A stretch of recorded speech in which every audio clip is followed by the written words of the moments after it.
আরাবুল ইসলামের সাহস আছে, কারণ এমন কথা কেন বলছি, আগামীকাল আরাবুল ইসলামের যেখানে হামলা এবং গাড়ি ভাঙচুর করেছিল ঠিক সেই জায়গাতেই আজ আবারও আরাবুল ইসলাম ভোট প্রচার করে দেখিয়ে দিল। আরাবুল ইসলাম ভয় করছে না। যারা গতকাল মারধর করেছিল তাদের বাড়িতে বাড়িতে গিয়ে ভোট প্রচার করলেন তিনি এবং আইএসএফ এর দলীয় পতাকা লাগিয়ে দিলেন আকরাতলা থেকে দেউলি পর্যন্ত। এবং যারা ক্যানিং পূর্বে আরাবুলের ওপর আক্রমণ করেছিল তাদের সাহস হলো না তারা সামনে এসে কথা বলার। এ বিষয়ে আরো কি জানাচ্ছেন দেখুন বিস্তারিত। আপনারা জানেন যে গতকাল যারা করেছে তারা হারবাত, ওখানকার সমস্ত মানুষ জানে যে ওরা হচ্ছেন তৃণমূলের হারমাত। প্রতিটা জায়গায় লুট তরাজ, বাড়ি দখল, কারুর জমি কেড়ে নেওয়া, কারুর বাড়ি গিয়ে হামলা করা, ওদের কাজ হচ্ছে এই। ওখানে একজন যে প্রধান আছে সে হচ্ছে ক্রিমিনাল, তার কাছে সবসময় দুটো তিনটে করে চারটে করে মেশিন থাকে। তৃণমূল এমন একটা সিস্টেম তৈরি করেছে মমতা বন্দ্যোপাধ্যায়, প্রতিটা তৃণমূলের নেতার বাড়ি খুঁজলে 2-10টা করে মেশিন পাওয়া যাবে। তাই আজকে আমরা গেলাম, প্রচুর মানুষ, হাজারে হাজারে মানুষ। আজকে আমরা শুধু প্রতিবাদ জানালাম, মানুষের ঢেউ।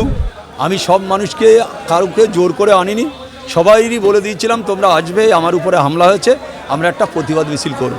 তাতে দেখেছি 700-800 বাইক, প্রায় 20-50টা ছোটো বড় গাড়ি, এই সব মিলিয়ে কয়েক হাজার মানুষ উপস্থিত হয়েছে। আজকে সেই মিছিলে তারা পা মিলিয়েছে।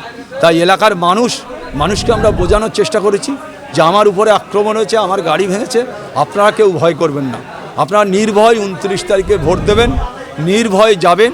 আপনাদের উপরে কেউ টর্চারিং করলে আমরা দেখে নেব, সেটা আমরা যারা নেতৃত্ব আছি আমরা দেখব, যাতে কোনো রকমভাবে এলাকায় অশান্তি, গণ্ডগোল, মোস্তানি, তোলাবাজ, দুর্নীতিগ্রস্ত যারা আছে তারা চেষ্টা করবে আমাদের কর্মীদের উপরে আক্রমণ করা।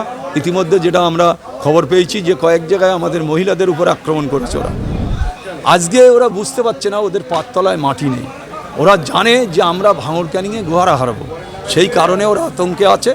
আরাবুল ইসলামের গাড়ি ভেঙে দিলে ওই এলাকায় ওদের ভোট হয়ে যাবে, সেটা ওদের ভাবা সম্পূর্ণভাবে, আমি মনে করি ওদের ভাবাটা ভিত্তিহীন। আজকে মানুষ গিয়েছে, প্রতিবাদ করেছে, মানুষ গর্জে উঠেছে। আপনারা দেখলে বুঝতে পারবেন যে কয়েক কিলোমিটার ধরে শুধু বাইক আর বাইক আর মাথা আর মাথা।